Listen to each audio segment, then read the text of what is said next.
Bonjour à tous, ou bonsoir, selon l'heure à laquelle vous écoutez. Aujourd'hui, je suis accompagnée de Maureen et Michael, alias Tam Tam, qui sont venus discuter avec moi de leur positionnement au sein d'une famille dont le bord politique est diamétralement opposé au leur. Pour être un peu plus explicite, Maureen et Tam Tam sont probablement les seules personnes de gauche au sein de leurs familles respectives qui votent extrême droite. Au vu du climat actuel en France où l'extrême droite est de plus en plus influente, il me semblait intéressant de discuter de ça avec deux de mes amis qui côtoient et partagent le même ADN que ces personnes partisanes du bleu marine, sans pour autant se rallier à leur cause. Alors, qu'est-ce que cela implique pour Maureen et Tam Tam ? Comment vivent-ils ce décalage idéologique au sein même de leur sphère intime ? Et quelles en sont les potentielles répercussions sur le plan idéologique et psychologique ? C'est ce dont nous allons discuter dans cet épisode. Je suis Barbara et vous écoutez Bougie Parfumée. Bon épisode.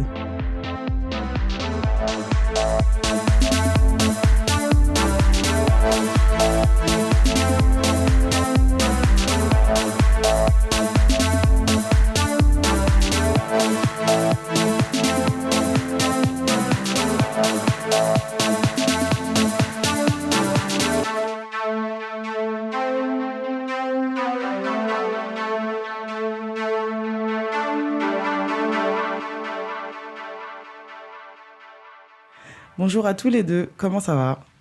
Oh bah écoute, nickel, hein. Ça va. Sous ce soleil lyonnais. Alors, est-ce que vous pouvez vous présenter brièvement pour nos auditeurs et auditrices, s'il vous plaît ?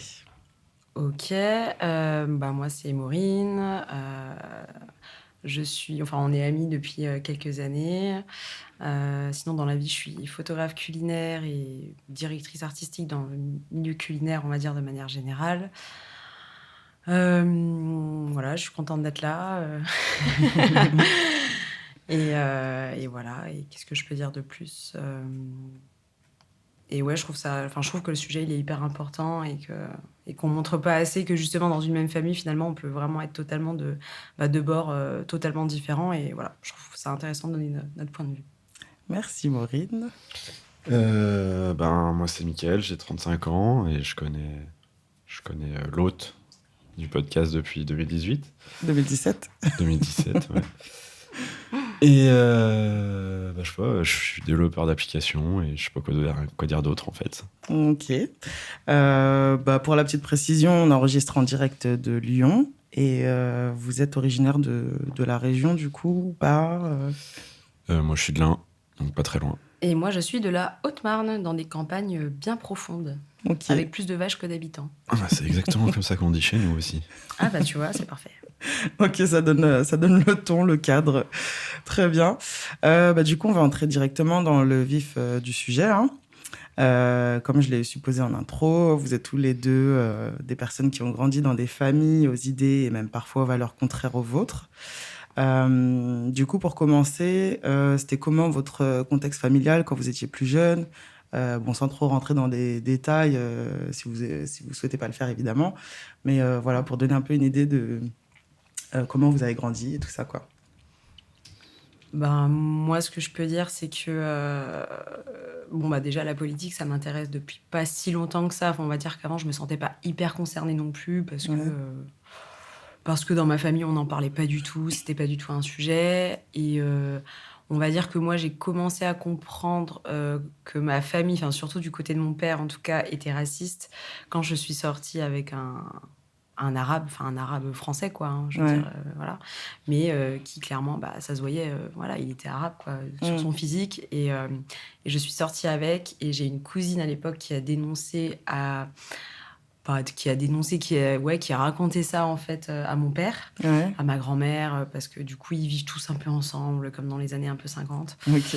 Donc voilà, et déjà j'ai su que déjà c'était bizarre de la part de ma cousine de dire oh Maureen elle est avec un arabe, déjà c'est bizarre de dire ça et d'aller le dire. Du coup elle, j'ai compris que c'était problématique, pourquoi elle a fait ça, De deux, on m'a fait la réflexion du coup quand je suis allée en week-end, comme des fois j'y allais à ce moment-là, on me l'a dit, quoi. Enfin, on m'a dit j'ai compris que là, à ce moment-là, ils étaient racistes, quoi. Et tu vivais déjà plus dans la région, du coup ? Si. Non, j'y vivais plus, effectivement. Ouais, j'avais plus de 18 ans, mais j'y retournais quand même assez souvent l'été. J'avais encore un job d'été là-bas. Franchement, j'y étais quand même au moins, on va dire, quasi 3-4 mois quand même dans l'année. Ouais. Parce que j'étais à la fac. Et voilà, et ça a fait... moi, je me suis juste dit, mais pourquoi elle a été dire ça ? Et au fond, je me suis dit, mais en fait, après tout, je m'en fiche, quoi. Ouais. Mais du coup, c'était pas un sujet avant ça, toi. Pour toi. Non. T'avais jamais capté que ta famille était raciste ou quoi Non, enfin, il n'y a jamais eu de réflexion vraiment devant la télé. Après, ma mère avait déjà eu, en fait, quelqu'un qui, elle, dans son travail, quelqu'un était déjà venu avec si je dis pas de bêtises, avec un pistolet. Ah ouais ? Ou un couteau, dans son boulot. Et comme elle travaille au Conseil général de la Haute-Marne et qu'elle est en première ligne, elle était à l'accueil. Et je crois que c'était du coup un arabe. Et là, je sais que j'ai compris qu'elle est... Enfin voilà, je pense que... Enfin, je devine que cet élément-là a été un peu le début aussi de... Ok, donc elle a fait d'un cas particulier une généralité du coup. Oui, et puis du coup, d'où je viens, c'est vrai que tu ne côtoies pas quasiment... Personne ne côtoie de personnes noires, arabes, asiatiques. C'est quand même très peu dans le paysage, on va dire, des campagnes, même si maintenant, je pense que quand même, il y en a quand même clairement de plus en plus. Ouais. Mais en fait, c'est des personnes que tu retrouves que aux Emmaüs, parce que c'est beaucoup des personnes, en fait, qui sont, tu sais, qui sont intégrées, mais tu les vois aux Emmaüs, par exemple. Enfin, qui bossent là-bas Ouais, qui bossent là-bas, soit en tant que bénévole, tu sais. Ah oui, ok, d'accord. Je sais pas exactement dans quel cadre, mais tu les vois pas mal là-bas, où tu vas voir peut-être, pourquoi pas, des mecs de la sécurité dans les grands magasins, mais... Enfin voilà, tu vas pas, tu sais pas, tu vois, des gens qui ont... Ça va pas être tes voisins pas du tout. Ou des enfants avec qui tu vas à l'école ou des choses comme ça. Ok. D'accord. Enfin, en tout cas, à l'époque où t'as grandi là-bas. Ouais. Ok. Et toi, Tam Tam ? J'étais en train de réfléchir en même temps. Moi, le contexte, c'est que je pense que je l'ai pas vraiment su, mais on l'était en fait, de base, parce que tu vis dans un cadre où c'est la norme en fait. Et du coup, moi, je pense que je peux dire que je l'ai été très clairement, en fait. Que t'as été raciste ? Bah oui. Quand j'étais enfant, en fait, sans vraiment en fait le savoir, parce que c'est la norme, c'est ce que je voulais dire. Ouais, c'était comme ça que t'avais grandi, on va dire. Ouais, voilà. Et en fait, au bout d'un moment, tu réalises, tu t'extrais en fait du truc, et tu te dis, c'est débile, en fait. Quel est l'intérêt, pourquoi et voilà. Mais après, non, j'ai pas d'événements marquants du type tiens, je me rends compte, parce qu'en fait, de base, biberonné à la télé et au racisme un peu qui est à la télé, quoi, constant, de ces années 90, quoi. Ouais. Moi, je pense que oui, effectivement, c'était déjà là, mais c'était un peu plus subtil dans les années 90 par rapport à maintenant, où c'est décomplexé, quoi. À la télé, dans les médias et tout ça. Tu vois, parce que j'ai l'impression que dans les années 90, alors peut-être parce que moi j'ai grandi en région parisienne et que tout le monde se mélangeait, qu'on se posait pas la question de qui est quoi, etc. Mais à la télé, t'avais pas trop de représentativité autre que de personnes blanches, tu vois. Et si ça allait être des noirs ou autres, c'était toujours un peu cliché. Mais pour autant, j'avais pas le sentiment que c'était c'est ça le noir ou des choses comme ça, ou les arabes il faut les dégager, enfin voilà. Alors qu'aujourd'hui vraiment le discours il a complètement, enfin pas complètement, mais il est plus assumé, quoi, en fait. En fait, je sais pas. Alors déjà, je pense qu'il faut préciser ce que, je sais pas, c'est peut-être pas préciser, mais en gros, moi c'est la campagne profonde, donc toi aussi. Oui. Donc, comme tu disais, tu les côtoies pas, en fait, les gens. Ouais. Et du coup, moi, je les rencontre... en fait, tu rencontres des Noirs et des Arabes. En tout cas, là, c'était plus des Arabes. Encore que j'avais des voisins qui étaient des îles, tu vois. Mais tu les rencontres au collège, en fait. Ouais. Et je sais pas pourquoi, en fait, t'es déjà un peu contre eux, quoi. Ok. Par, je sais pas, la télé, les gens du PMU, tu sais, les gens du village, quoi, qui les aiment pas, quoi. En fait, tu sais pas pourquoi, mais en fait, depuis le début, tu les aimes pas, en fait. Donc tout le monde fait front sans trop savoir pourquoi. Ouais, voilà. Je sais même pas si on peut dire... En fait, je sais pas d'où ça viendrait, et je sais même pas si ça viendrait de la télé, en fait, parce que là, tu dis qu'il y a un peu un racisme qui est visible dans les médias, mais finalement... Oui, même dans les familles. Je peux même pas dire que c'était visible pas, avant, je pense. Ouais. Est-ce que c'était visible avant ? Parce que déjà, j'ai aucun souvenir de ce qui passait à la télé. Je regardais Tefou et Arnold, tu vois. Et Dragon Ball Z, j'en ai un peu rien à foutre de la politique. Ouais. Mais ouais, je sais pas. Ouais. Mais moi, même au collège, il n'y avait pas du tout... Enfin, je me souviens, il n'y avait même pas un arabe et une personne noire ou même asiatique. Enfin, franchement, il n'y avait personne, même au lycée, quoi. Ici, il y avait quelques arabes dans les secteurs technologiques. Moi, j'ai fait un bac technologique, mais franchement, je te jure, c'était inexistant, quoi. Enfin, j'ai vraiment pas le souvenir, tu vois. Mais pour le coup, moi, c'était pas un sujet chez moi. Et même dans ma famille, c'est vrai que ça l'était pas. Mais jusqu'à temps que, voilà, comme je disais, je me rends compte de l'incident du petits fou, détails. Et aujourd'hui, justement, c'est beaucoup plus assumé, comme disait Tam Tam. Aujourd'hui, je comprends vraiment beaucoup plus. Et peut-être parce que aussi j'ai vieilli, j'ai grandi, mais avant, j'avais l'impression que c'était pas un sujet, quoi. Et c'était plus, moi, au collège, j'avais des gens des élèves de la SECPA qui étaient clairement... cas sociaux dans le sens où c'était dans des familles très compliquées, voilà, et c'était plutôt eux qui étaient un peu stigmatisés, qu'on disait oui, bon, ceux-là, voilà. Moi, c'était plutôt ça, quoi. Alors qu'ils étaient blancs aussi. Et oui, voilà. Complètement. Mais, en fait, c'est juste de marquer une différence avec certains. Oui, c'est ça. Donc, forcément, les couleurs de peau, etc., c'est plus facile, mais après, ça va être le niveau social, le niveau intellectuel, enfin, tout pour, entre guillemets, segmenter les personnes, quoi, mais bon. Et du coup, comment vous vous êtes rendu compte que vous aviez des idées différentes de celles de vos proches ? Toi, tu disais par déjà ton copain. Ouais, clairement. Et en fait, moi, comme du coup, je suis partie vraiment dès 18 ans dans une autre ville. Déjà, je suis allée à Dijon. En fait, je me suis rendu compte aussi que moi, j'ai beaucoup côtoyé plein de musulmans très vite. Enfin, plein d'autres personnes, d'autres religions. Et du coup, quand j'ai travaillé à Pizza Hut, quand j'étais à la fac, j'étais quasi une des seules blanches. Enfin, en fait, de tout le... Et je m'entendais super bien avec eux. On parlait justement de... Il y avait même des pères de famille qui rentraient le soir avec leurs femmes, leurs enfants. Il y avait des plus jeunes. Et en fait, c'était même avec eux que je sortais plus presque... À un moment donné, à ma dernière année de fac, je sortais plus avec mes collègues de boulot que même avec les gens de ma classe, quoi. Donc déjà, ça a commencé comme ça. À la fac, il y a quand même un peu plus de diversité. Et encore, quoi, pas tant, quand j'y pense. Et surtout, mon expérience à Paris, où pareil, je suis arrivée après, du coup, Paris déjà. Paris, on se rend compte que, entre guillemets, la norme, c'est, entre guillemets, il y a presque plus de personnes de couleur que de blancs. Enfin, dans le sens où c'est 50-50, quoi. Enfin, c'est plus mélangé. Tout le monde vit tout le monde vit ensemble. Alors, évidemment, ça dépend peut-être plus ou moins des quartiers, mais moi, où je vivais, clairement, il y avait plus de gens de couleur. Moi, j'habitais pas, voilà. Et t'habitais à Épinay-sur-Seine, je crois, c'est ça ? J'ai habité à Port-de-Clichy et à Épinay-sur-Seine. Donc, forcément, c'était pas... Enfin, tu vois, c'était plus des personnes de couleur, en fait, parce que c'est des quartiers plus pauvres. Enfin, c'est comme ça, tu vois. À Paris, je pense qu'il y a ça, quoi. Et bref, et du coup, pareil, je me suis retrouvée dans une boîte où le dirigeant était africain, son frère qui était là était africain, et après, on n'était que 2-3 stagiaires de couleur blanche, quoi, mais principalement, j'étais avec mon boss et son frère, plus celui qui m'a cédé la place était aussi, je crois, africain d'origine. Et voilà, donc en fait, moi, je veux dire, dans mes jobs, dans tout, j'ai toujours été avec d'autres personnes, et je pense que ça, je l'ai remarqué, que pour moi, c'était pas un sujet. Mais moi, je m'en suis rendu compte aussi, encore une fois, quand ma mère est venue à Lyon une fois. On est allé dans un magasin à Guillotière. Voilà. Et en fait, on sort du magasin et elle me dit « Ah, le vigile, il est noir. » Et... et du coup, je me suis dit « Oui. » Et voilà, quoi. Il n'y avait pas de suite, en fait. Elle a rien dit d'autre. D'accord. Voilà. Et c'est là que je me suis rendu compte, même si j'excuse pas du tout, parce que clairement, je ne comprendrai jamais. Mais du coup, je me rends vraiment compte à quel point...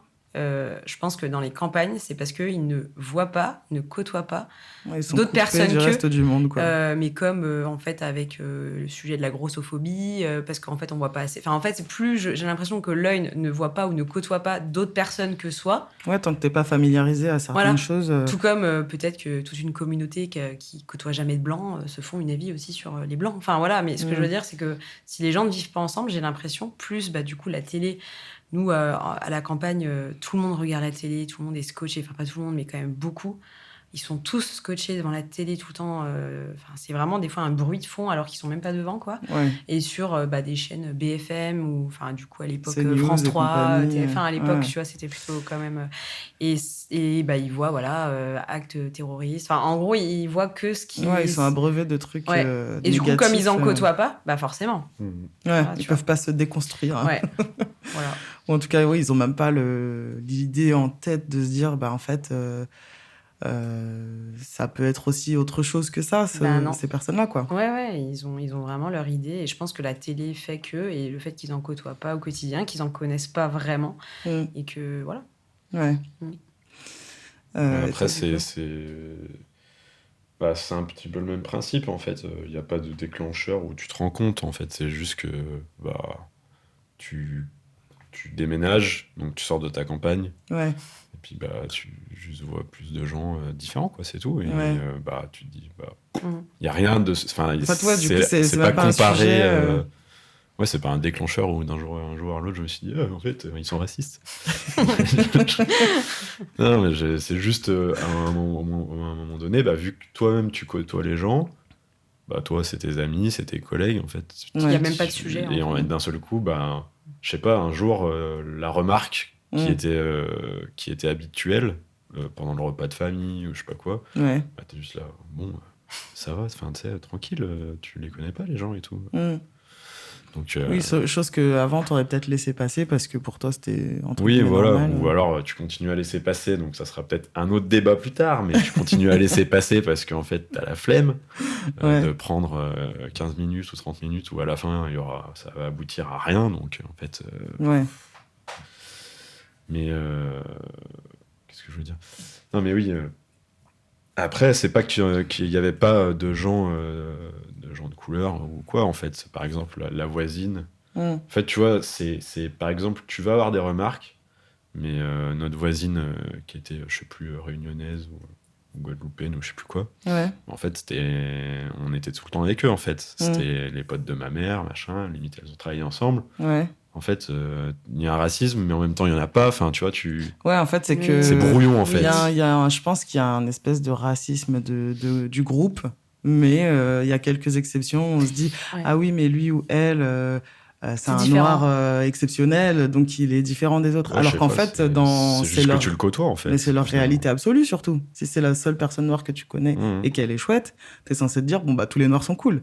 Pourquoi, justement, penser à l'inverse, dire, ouais, c'est tous des... voilà, je sais pas, j'ai pas de terme péjoratif, mais de dire, ça, c'est l'exception. Tu vois, c'est ça qui est fou, je trouve, qui n'a pas de sens. Je sais pas pourquoi il y a cette idée, en fait. En fait... ça pourrait être un peu touchy ce que je dis, mais je pense qu'il y a moins... On pourra en rediscuter, mais je pense qu'il y a moins de racisme sur les Noirs. Et plus sur les Maghrébins et tout. Notamment, moi c'est mon avis, notamment vis-à-vis des attentats et tout ça, tu vois. Il y a une peur, en fait. En fait, je pense que le racisme envers les Noirs, il est plus subtil parce que... on a longtemps été considérés comme des sous-hommes, des choses comme ça. Donc, du coup, ça va plus être des comportements permissifs envers les Noirs, tu vois, alors que les Arabes représentent plus une menace. Donc, du coup, il y a une espèce de peur et d'agressivité ou de haine viscérale envers les Arabes et par effet boule de neige, les musulmans. Alors que les Noirs, c'est plus en mode, c'est le nègre joyeux, quoi, si je peux dire ça comme ça, tu vois. D'ailleurs, il y avait une devanture de commerce dans Paris, je crois que c'était vers Place Monge. Ça me choquait à chaque fois que j'allais là-bas. C'était au nègre joyeux. C'était le nom de l'établissement. Ça datait des années 1800 quelque chose. Et je suis repassée là récemment. Ça faisait plus de 10 ans que je n'étais pas passée là. Je dis, tiens, elle est plus là. Je dis, peut-être qu'ils ont enfin compris que c'était un peu bizarre, tu vois. Voilà. Donc, je pense que c'est peut-être sur ça la nuance, la subtilité et tout, mais bon. Je suis d'accord avec toi parce que nous, du coup, ma mère a une meilleure amie. Elle a adopté des Africains, des Éthiopiens, exactement. Et en fait, ils étaient totalement avec nous. Aujourd'hui, ils sont super grands. En fait, c'est pareil. C'est comme si, son amie a adopté des petits-enfants noirs. On les aime. La couleur de peau n'était plus un sujet. Mais par contre, je suis d'accord. J'ai jamais vraiment entendu parler ma mère des personnes noires, à part la remarque qu'elle a faite sur le vigile. Mais par contre, j'ai vraiment l'impression que c'est les Arabes qu'elle a... que c'est les Arabes, le sujet, quoi. Parce que comme disait Tam Tam, et parce que la télé, les actes terroristes, c'est toujours... franchement, quand on parle à la télé, c'est toujours parce que c'est relié, à un moment donné, à du terrorisme, en fait. C'est jamais... cette personne-là va faire quelque chose d'incroyable ou toutes ces communautés. Alors qu'en fait, si, mais je pense que c'est normalisé. C'est que voilà, télé, quand une personne. Aux infos, c'est pas ça qui passe, tu vois. C'est ça, ou quand une personne racisée fait quelque chose de bien, sa couleur de peau n'existe plus. Je sais pas, genre Teddy Riner, tu vois, en ce moment, c'est les JO, etc. On va jamais dire Teddy Riner le noir, on va dire le français Teddy Riner, ou tu vois, enfin, oui. Même on avait vu, par exemple, Aya Nakamura, on va dire c'est une française, sauf quand il y a un truc polémique, on va dire l'artiste d'origine malienne, je sais pas quoi, enfin tu vois. Ouais. Donc il y a vraiment ce truc un peu. C'est quand ça arrange en fait. Voilà, un peu c'est aussi, ça, tu vois. Donc et donc du coup, il y a des personnes arabes qui font des choses, d'origine arabe qui font des choses exceptionnelles, et on va les dire français en fait. Tu vois, genre Zidane. Jamais on dit clair. Zidane, il est d'origine algérienne. Jamais. T'entends jamais ça. On le sait tous. Est-ce que ce serait pas bizarre dans un autre sens de dire Teddy Riner, noir et français, non, mais ce que a gagné la médaille. Ce que je veux dire, c'est qu'en fait, on abandonne ces idées racistes quand c'est pour valoriser le côté français de la personne. Ouais, mais quelque part, est-ce que c'est pas une forme d'intégration pour dire, non, regardez, il est noir. Et les Français blancs, ils vont se dire, il est français comme nous. Oui, mais c'est hypocrite. Tu vois, j'arrive pas à savoir c'est quoi le principe. En fait, pour moi, c'est juste que c'est hypocrite parce que quand... oui, non, mais j'ai compris où tu voulais en venir. C'est ça. Mais... Après, moi, j'ai pas de problème avec le fait qu'on dise qu'il est juste français parce que c'est le cas. Oui, c'est juste dire les choses négatives que tu penses pas. À chaque fois qu'il y a un meurtre, qu'il y a quelque chose qui se passe et que c'est... La personne d'origine a tué. Exactement. C'est vrai, il y a toujours la précision. Voilà. Alors elle est d'origine, mais la personne, souvent, je pense qu'elle est française. Enfin, elle est d'origine, mais comme moi, je suis d'origine allemande, comme on a tous des origines plus ou moins. Et ça, c'est vrai qu'à chaque fois qu'il y a un truc qui se passe, d'origine machin, à la Wakbar, bon, il y a toujours ce truc-là. Voilà. On dit pas le français, quoi. En fait, de toute façon, il n'y aurait même pas à le préciser normalement, puisqu'on est en France. Mais enfin voilà. Et c'est vrai que quand il y a quelque chose de mauvais, c'est ça. Voilà. Je suis d'accord. Exactement. Donc voilà, c'est là où se trouve l'hypocrisie, je trouve, quoi. Mais bon. Et du coup, est-ce que dans vos familles, vous avez observé un shift dans les idées politiques, par exemple? Est-ce que de base, ils étaient de gauche ou de centre, ou voilà, ou même de droite, entre guillemets, normale, et que ça a progressivement dérivé vers l'extrême droite? Moi, ils ont toujours voté extrême droite, je pense, en fait. Ah ouais. Après, j'ai un parrain, enfin mon oncle, quoi, qui, je sais pas ce qu'il votait avant, tu vois. Ouais. Par contre, là, maintenant, il est devenu un peu dur, quoi. Ah ouais. Les Arabes, ils ramassent. Hein. Mais je sais pas ce qu'il lui a pris. Je sais pas. Il devait être pas content quand ma cousine lui a ramené un Marocain à un moment donné. Donc, c'était il y a pas si longtemps, mais ils sont plus ensemble. Mais je sais pas si c'est pour ça. Peut-être. Mais non, j'ai pas vu. Je pense que c'était de base. En fait, il y a vraiment une grande prévalence à voter RN dans les campagnes, quoi. Ouais. C'est la peur de l'inconnu, en fait. Bon, après, en plus, je trouve que... Enfin, bon, c'est un autre débat, mais... Ils ont pas compris que le RN, on a un peu rien à foutre de leur gueule, quoi. Mais bon, voilà. On est bien d'accord là-dessus, mais bon. Ouais, c'est de...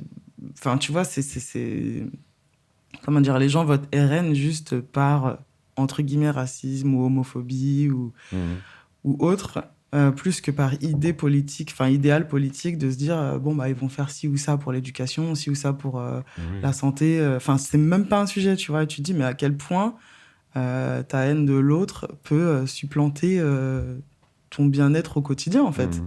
Tu vois. Après, c'est parce qu'ils supposent que leur bien-être au quotidien, c'est la faute des autres, quoi. Ouais. Oui, c'est pas faux. Mais ceci dit, moi, dans ma famille, justement, il y a mon père, le côté de mon père, et il y a le côté de ma mère. Et le côté de ma mère, en fait, je ne sais même pas ce qu'elle a voté là dernièrement, parce qu'en fait, je n'en parle même pas. Je préfère éviter le sujet. Mais je pense qu'elle a dû voter, par exemple, Macron, tu vois. Okay.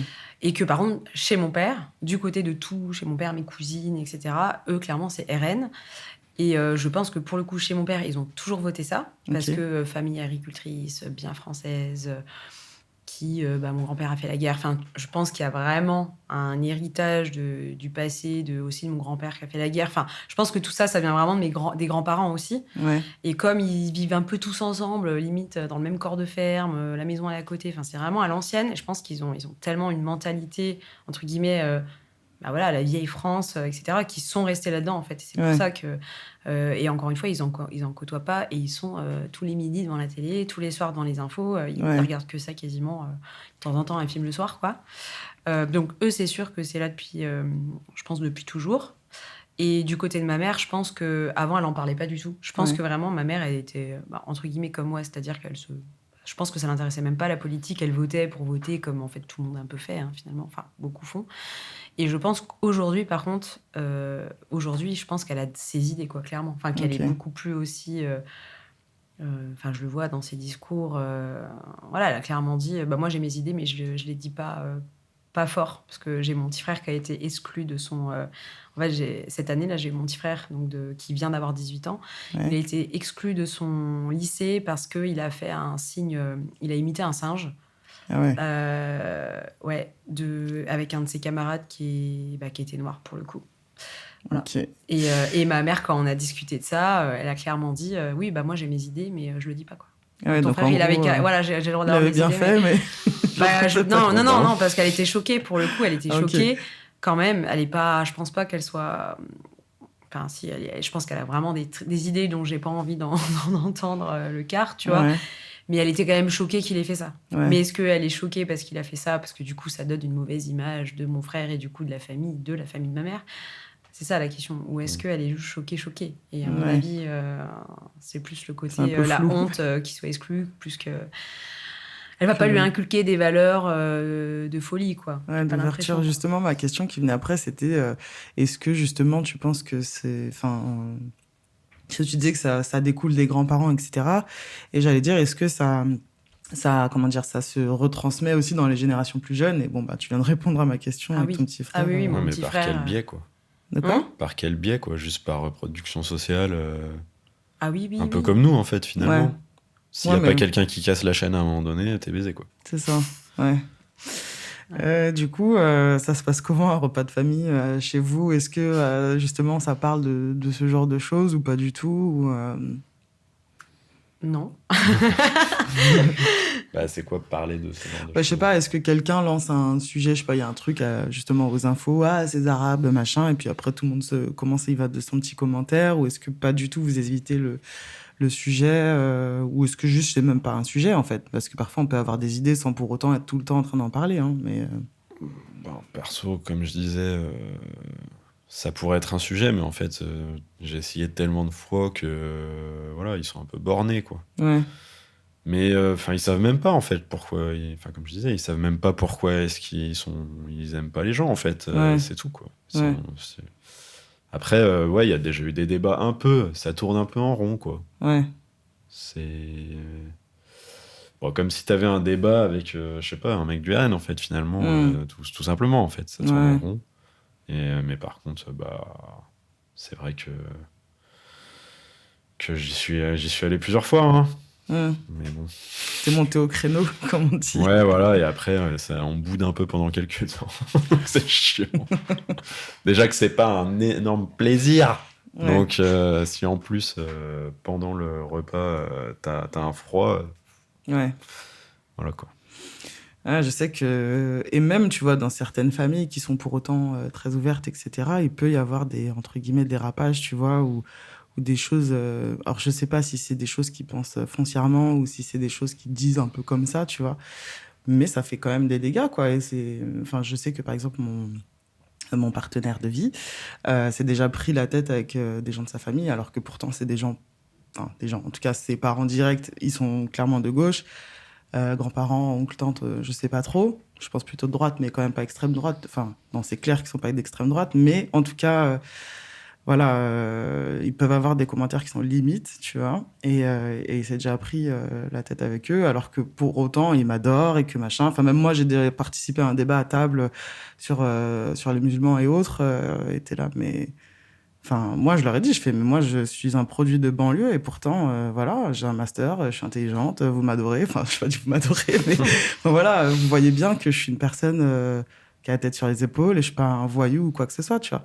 Ah oui, mais bon. Et j'ai dit, et absolument 100% des gens que je connais et que je côtoie qui viennent de banlieue ne sont pas des voyous, en fait. Donc, qu'est-ce que ça dit? C'est que en fait, ceux qui font le plus de bruit, sont pas forcément les plus nombreux, quoi. C'est juste que c'est sur eux qu'on met le zoom parce que c'est plus facile d'avoir un ennemi commun, entre guillemets, tu vois. Et je leur disais ça, ils disaient oui, mais toi, c'est parce que voilà, t'es quelqu'un de bien, et du coup, ton entourage aussi, etc.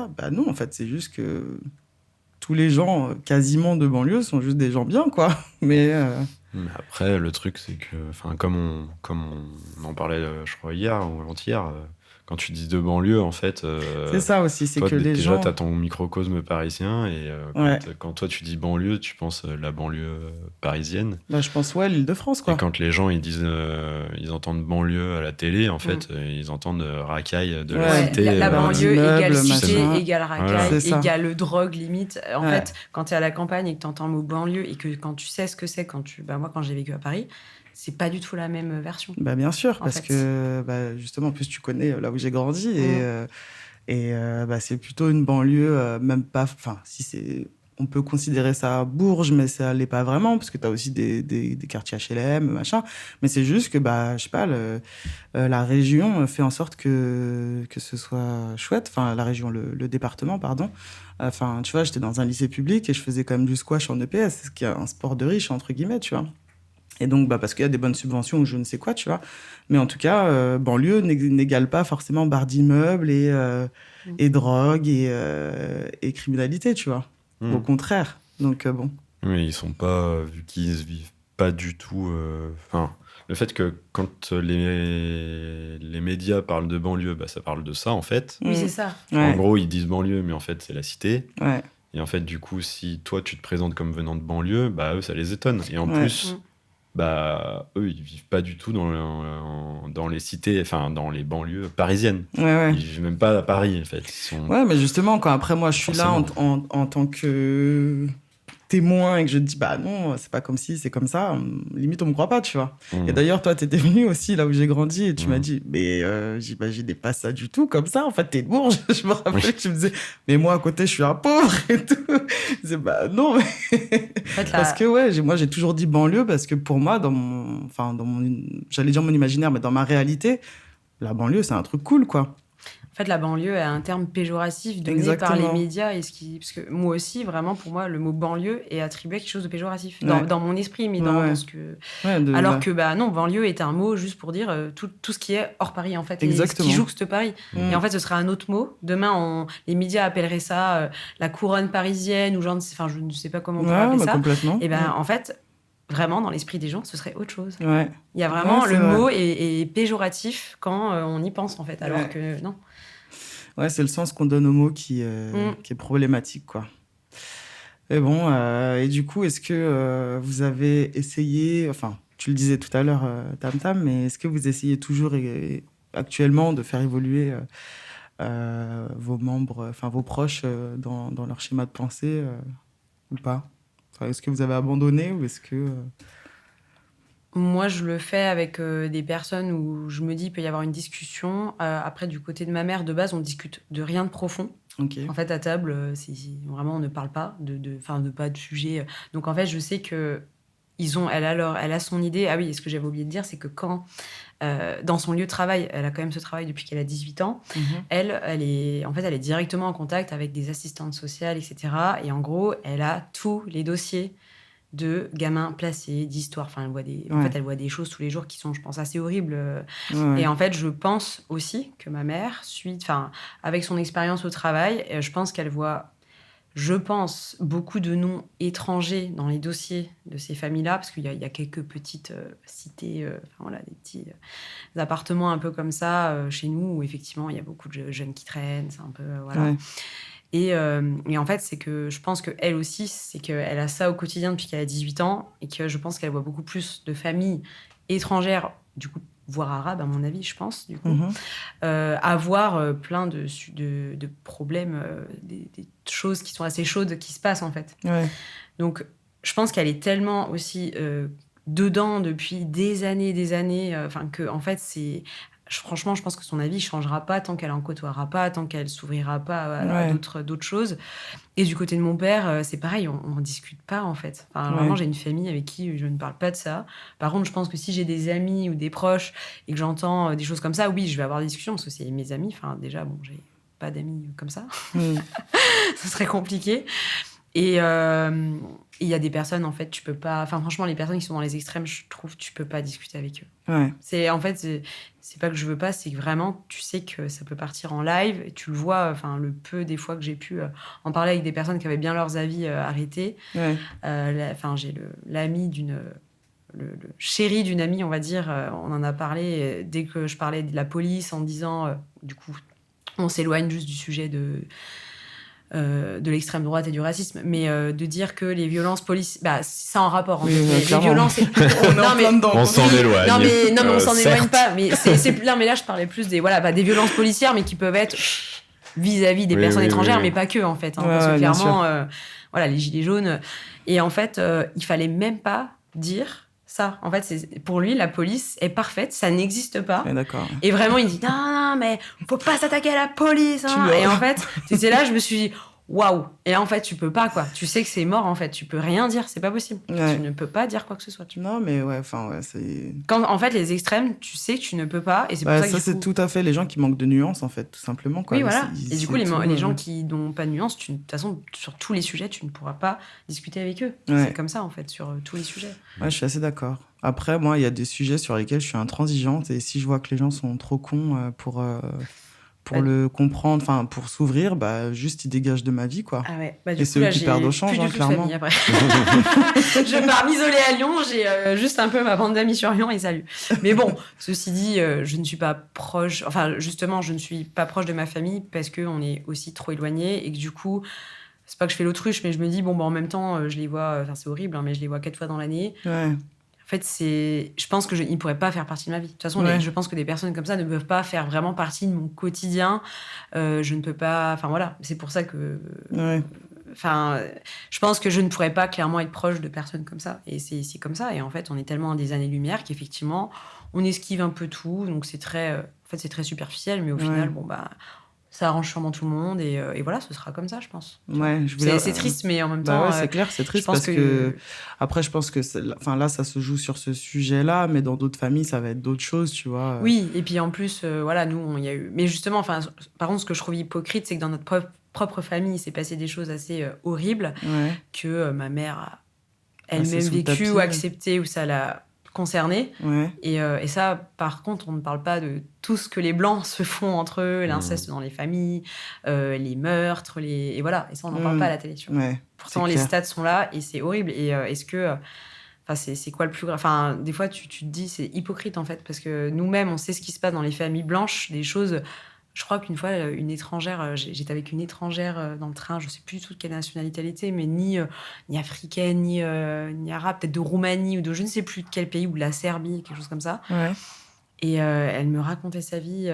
C'est vrai que c'était marrant d'échanger. Et je dis, tu sais, dans les familles françaises, il y a de l'inceste, il y a plein de choses qui se passent. Ah bon, mais ça existe ça en France ?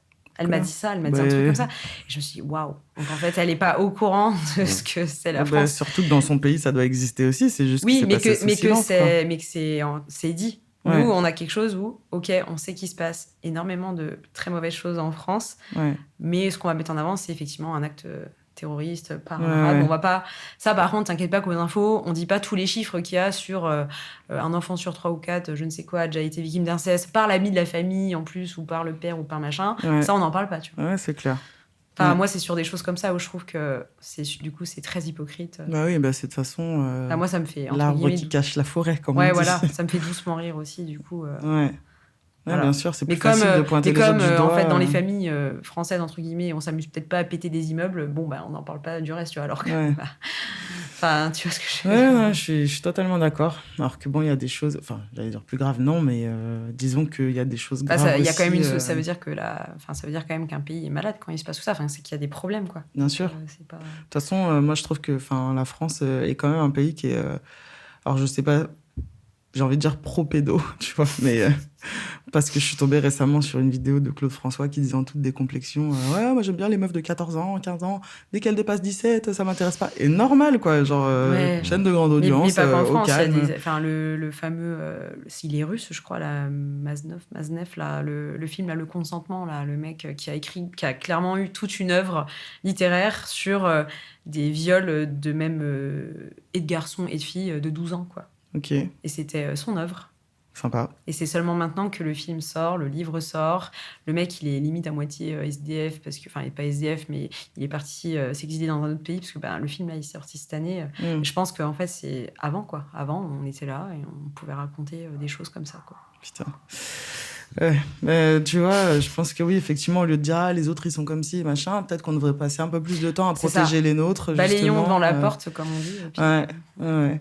Et du coup, comment, je sais pas comment vous l'avez vécu, pour revenir au sujet de base, mais comment vous l'avez vécu par le passé, le fait de vous rendre compte que vos parents, vos parents, frères, sœurs, peu importe, mais qui sont limités dans leurs idées, ou en tout cas qu'ils ont des idées qui sont fermées. Et, voilà, est-ce que ça a eu un impact psychologique sur vous, est-ce que voilà. Après, comme disait Maureen, ça ferme les portes de la famille, en fait. Ouais. Enfin, ça ferme les portes des liens que tu peux tisser avec ta famille, et du coup, t'en es pas spécialement proche. Ouais. Parce que si c'est pour te déplacer et en fait ne jamais avoir un débat intéressant, en fait, où tu pourrais avoir des idées nuancées, et en fait, t'es toujours face à une porte. Ouais. Enfin, t'es juste tout le temps frustrant, en fait. Donc, tu passes ton repas de famille, puis t'attends que ça se passe, quoi, en fait. Ouais. Oui, parce que du coup, tu as peut-être l'impression de ne pas pouvoir être pleinement toi, parce que le fait d'être pleinement toi impliquerait de tout le temps être en confrontation avec leurs idées, du coup. Oui, puis en plus, c'est un peu triste, parce que justement, tu pourras jamais avoir un débat intéressant. Ouais. Et je me dis limite, c'est triste pour eux, quoi. Ouais. Ils sont, enfin voilà, en principe, ils sont pas ouverts d'esprit. Ils vivent dans leur petit truc. Ouais. Sans jamais se poser trop de questions. Ouais, voilà. Ouais. Oui, parce que tu vois, par exemple, sans parler d'extrême droite, mais je me rappelle, il y a une dizaine d'années en arrière, j'avais un pote qui était à fond le parti de Sarko, là, j'ai oublié le nom, mais la droite républicaine, tu vois. Et justement, on avait des débats éclairés sur pourquoi lui vote ça et pourquoi moi je vote à gauche et machin. Et du coup, c'était hyper intéressant, et à la fin, j'arrivais à comprendre son schéma de pensée. Alors que des personnes qui sont dans les extrêmes, ou en tout cas à l'extrême droite, souvent, ils savent pas trop pourquoi ils votent ça, si ce n'est oui, j'aime pas les autres, et voilà, tu vois. Ils répètent un peu grossièrement ce qu'ils entendent à la télé, sans avoir de pensée construite, quoi. Et c'est ça qui est un peu dommage aussi. Après, je comprends leur schéma de pensée, en fait, parce que je parlais avec eux. Au bout d'un moment, c'est pas trop compliqué, le schéma de pensée, mais juste, je suis pas d'accord, tu vois. Parce que il n'y a pas de débat possible, en fait. En vrai de vrai, quand tu prends la condition des gens de cité en banlieue et la condition des gens qui sont en train de galérer, des agriculteurs au fin fond, justement, de la France, en vrai, c'est pas si éloigné, leurs conditions, tu vois. Non. Et c'est ces gens-là qui se, entre guillemets, foutent sur la gueule, alors que ils ont beaucoup plus à voir avec les mecs qui galèrent en cité que l'autre mec qui est dans le 7e, tu vois. Le 7e, je sais pas où c'est. Le 7e, pardon, à Paris. On connaît pas votre ville, nous. On est... Non, mais on est des bouseux, donc voilà. On habite en province. On habite en province, c'est Lyon, quoi. Les gens du 7e Tour Eiffel. Non, mais bon, voilà, des gens qui ont un niveau social bien plus élevé. Au final, tu vois, c'est un peu, ça fait un peu résonner avec ce qui se passe aux États-Unis, genre les Blancs qui vivent dans les parcs là, mobil-home, machin, et qui votent Trump. T'es là, mais c'est pas du tout logique, même si Trump, il leur met à l'envers, etc., d'accord. Mais à un moment donné, prends un pas de recul, réfléchis 2 secondes. Le mec, c'est un multimilliardaire, qu'est-ce qu'il en a à foutre d'un mec qui vit dans un mobil-home et qui gagne pas sa vie, quoi. Qui peine à peine à survivre, tu vois. Mais ceci dit, je t'en avais parlé, mais j'avais discuté avec un SDF en bas de la maison, et c'est vrai que ça fait déjà un petit moment qu'on discutait, il fallait que je fasse autre chose, je suis pas restée plus, mais on s'est mis 2 secondes à parler politique, et le mec m'a clairement dit qu'il votait RN, Et en fait, ce que je veux dire, c'est que pourquoi les gens votent RN, c'est la peur de se faire, peut-être pour un SDF, piquer tous ses logements, parce que du coup, pour lui, c'est les étrangers qui viennent dans les logements dispo. Non, mais c'est quand même comme ça que les gens y pensent. Les aides sociales, c'est les étrangers, alors qu'en fait, les étrangers, souvent, ceux qui croient que c'est des étrangers sont finalement souvent français. Juste qu'ils ils sont d'origine, voilà, mais ils sont français, pour la plupart. Et je pense que les gens votent par peur. La France, aux Français. En fait, ils ont peur que... En fait, c'est des gens qui réfléchissent pour eux-mêmes et pas au niveau mondial, en fait. En gros, c'est la France, c'est nous, c'est moi, mes proches. Mais le monde va crever... je sais pas, il y a une guerre dans un autre pays, va crever en traversant la Manche ou la Méditerranée. Moi, c'est mon pays, je veux pas qu'on me vole mes logements, mes aides, mes droits, ma bouffe, ma richesse. Enfin, en gros, c'est pour ça qu'ils votent RN, c'est la peur. Tout simplement. Sauf qu'ils n'accèdent pas du tout à cette richesse de toute façon. Déjà d'une, et en plus, la richesse de ce pays, elle est due justement au pillage et comment dire, au colonialisme, enfin tout ça, quoi. Au fait d'être allé chez les autres faire exactement la même chose. Mais dans leur tête, c'est ça. Donc, c'est parce que pour qu'un SDF te dit... Pourtant, le mec, tu te dis, il a vécu, des années au Pays Basque, il a vécu à Paris, le mec. Il vote RN, quoi. Enfin, du coup, tu dis... ce serait intéressant, tu vois, d'avoir justement son avis là-dessus. Tu te dis, mais... Eh ben, on y va. En plus, franchement, il est toujours au même endroit, on peut y aller. Hein, non, mais du coup, et puis pour répondre aussi à la famille, c'est exactement comme ce que dit Tam Tam. C'est vraiment... moi, je sais que j'y vais. Je sais que c'est ma famille. Mais il y a un côté presque devoir d'y aller parce que c'est ta famille. Tu vas au repas de famille, tu fais Noël de temps en temps, tu fais les anniversaires. Mais c'est vrai que, des fois, c'est horrible, mais je me dis, mais on parle de rien. Et même pas que de ces sujets-là, mais les sujets qui sont importants, même pour nous-mêmes, sur nous, nos interactions, ce qu'on a pu vivre entre nous en tant que famille, on n'en parlera pas, en fait. Ah ouais. On n'en parle pas. Il y a déjà eu... on ne parle pas de ça, en fait. Donc, on ne parle jamais des choses qu'il faudrait en parler. Enfin, il faudrait parler de ces sujets-là. Mais non, on va parler de... il fait beau, ton travail, il se passe quoi? Enfin, voilà, ça va être vraiment hyper... ça reste en surface. Et puis en plus, comme il passe beaucoup de temps devant la télé, on peut pas discuter parce qu'en fait, vraiment, c'est BFM en continu quand il travaille pas ou voilà.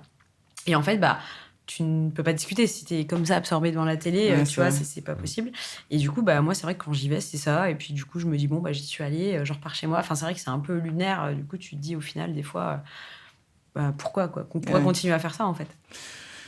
Ouais, je comprends.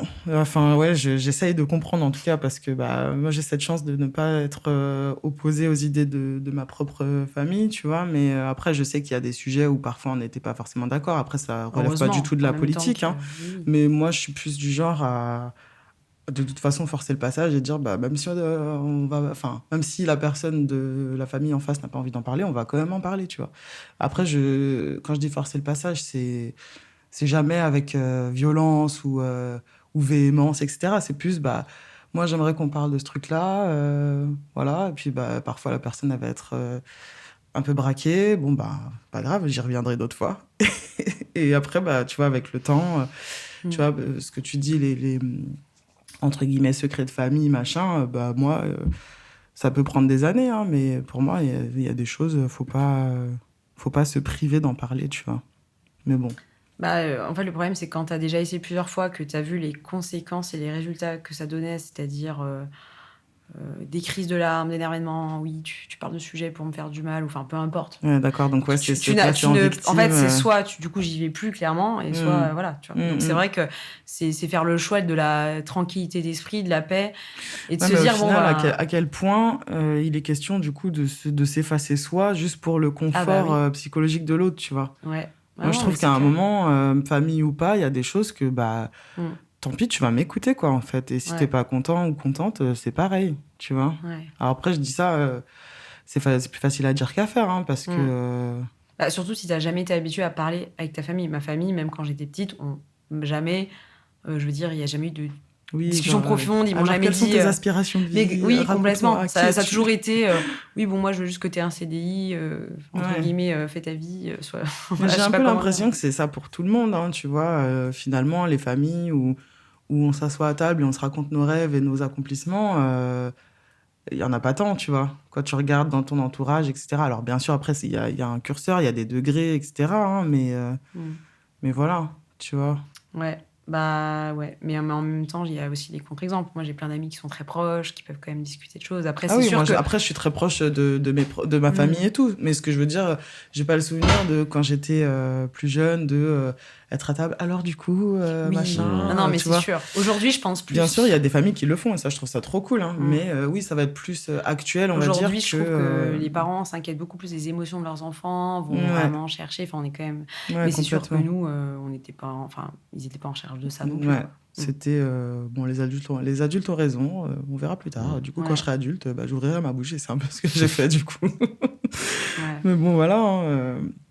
En tout cas, je pense que y a beaucoup de personnes concernées par ce sujet de se sentir un peu en décalage avec sa propre famille sur le plan des idées et tout ça. Et qu'est-ce que vous pensez pouvoir leur conseiller de faire pour prendre de la distance, surtout de la distance intérieure, je pense, pas se laisser trop impacter par ça et tout. Bah, c'est ça, c'est soit du coup on décide de tout le temps être dans le conflit, mais clairement, ça, forcément à la fin, il va quand même... à moins d'avoir des personnes qui soient dans l'écoute, mais quand tu vois que quelqu'un n'est pas dans l'écoute, c'est soit justement tu décides de te dire ces personnes-là ne font pas partie de ma vie parce qu'effectivement, c'est trop loin de mes valeurs. Parce que... en soi, je peux comprendre aussi, mais du coup, si c'est toute ta famille comme ça, tu décides de dire je n'ai plus de famille, concrètement.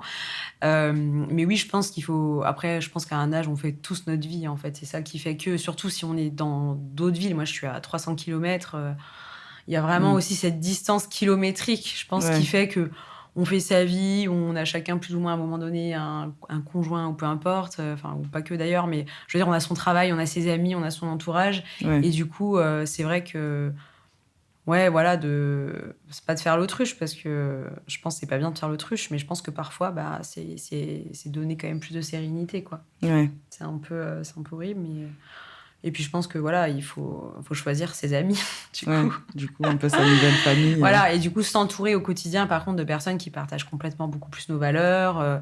Je pourrais jamais être avec quelqu'un, pour le coup, qui partage pas ça, quoi. Enfin, clairement. Même mes amis proches, ce serait impossible. Et je pense que ça deviendrait plus mes amis, en fait, pour le coup. Parce que c'est des personnes que j'ai choisies. Je pense que la famille, on a un peu cette chose dans la tête où c'est un peu un devoir. Je sais pas pourquoi on a ça. On se presque... Enfin, si on réfléchissait vraiment, si on s'écoutait, je pense qu'on serait plein à même pas y aller même 4 fois dans l'année, en fait. Je pense que des fois, on se dit presque... Bon, ça y est, on l'a fait, quoi. Je sais pas comment dire, c'est un peu... Je pense que c'est pour maintenir un lien à notre façon, en fait. Ouais, c'est ça. Et puis... quelque part. Il y a aussi ce truc de dire, par rapport aux parents notamment, de se dire, enfin, même quand il n'y a pas de problème, entre guillemets, hein, tu vois, parce que les parents, t'as pas tout le temps envie de les voir, ou t'es dans ta vie, on va dire, et parfois, t'as un petit rappel de dire, oui, mais ils sont pas éternels, donc il faut quand même que je passe du temps avec eux, tu vois. C'est clairement pour ça que je me dis ça, Je crois que j'ai un peu... C'est ça, c'est exactement ça que je me dis. Je me dis, je pense qu'en soi, je le fais aussi pour ça, pour pas me dire... On a toujours, je pense, des regrets à la fin, mais voilà, pour me dire, bon, j'y vais, et je pense que, je sais pas, je pense que quelque part, si je le fais, c'est que si vraiment j'avais pas envie d'y aller, je pense que j'irais pas aussi. Je pense qu'il y a une part de...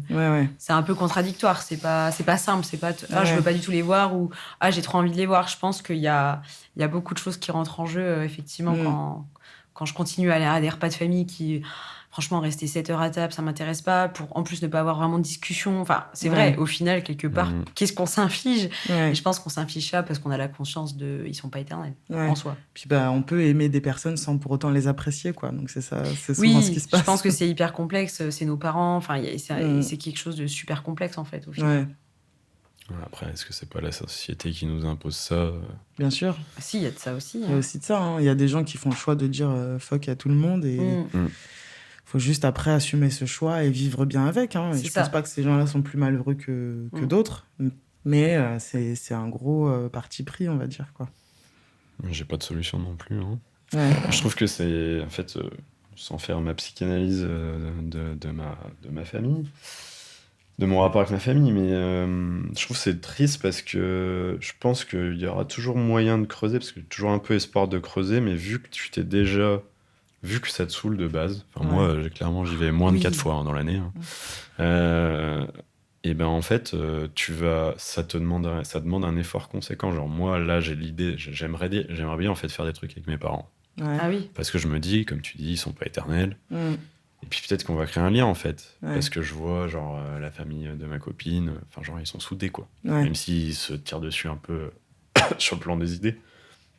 Mais du coup, ça demandera un effort immense. J'ai pas encore passé le pas, tu vois. Ouais. Oui. Donc l'idée éventuellement de partir en voyage avec eux, tu vois, ça serait cool, mais ça fait peur en fait. Parce que tu te dis, mais j'arrive pas à avoir des discussions avec eux. Est-ce que je vais pas me faire chier pendant 1 semaine ou 2 là? Et, Après, t'es pas obligé de partir une grosse période. Tu peux juste déjà partir 1 nuit ou 2, c'est déjà bien, tu vois. Ouais, mais même 1 nuit ou 2, en fait, je sais pas ce qui va se passer, tu vois. En vrai, moi, je l'ai déjà fait plein de fois avec ma famille et tout, mais je sais qu'une fois, je suis partie en week-end spa avec ma mère. J'avais aucune appréhension, tu vois, mais je me disais... je pense qu'il y a un truc qui m'a traversé de quoi on va parler, tu vois. Et en fait, c'était trop bien, c'était hyper léger. On a parlé de plein de trucs, même de sujets un peu plus touchy qu'on n'osait pas aborder parce que t'es dans ton quotidien ou quoi. Là, on a pu le faire, tu vois. On a parlé de comment elle a grandi, de ses grands-parents, mes arrière-grands-parents, du coup, que j'ai connus, etc. Enfin, plein de petites anecdotes que je connaissais pas. Et du coup, c'est trop bien parce que à la fois, ça t'enrichit. Ça rapproche encore plus les liens. Enfin, ça les soude un peu plus, quoi. Et puis, ça t'apprend aussi un peu plus d'où tu viens, quoi. Donc, je trouve ça cool. Tu vois, par exemple, sans parler d'idées politiques et tout, ce qui est intéressant, c'est de dire à tes parents, mais comment t'as grandi c'était quoi tes aspirations tu vois, je trouve ça trop intéressant. Non, mais je pense que c'est vrai qu'on n'ose pas. Il y a un côt, on n'ose pas aussi. Tu vois, c'est pas que. Il y a aussi nous, au final. Hein, alors, en plus, tu leur poses une question ouverte, je sais pas ce qui va se passer. Quoi.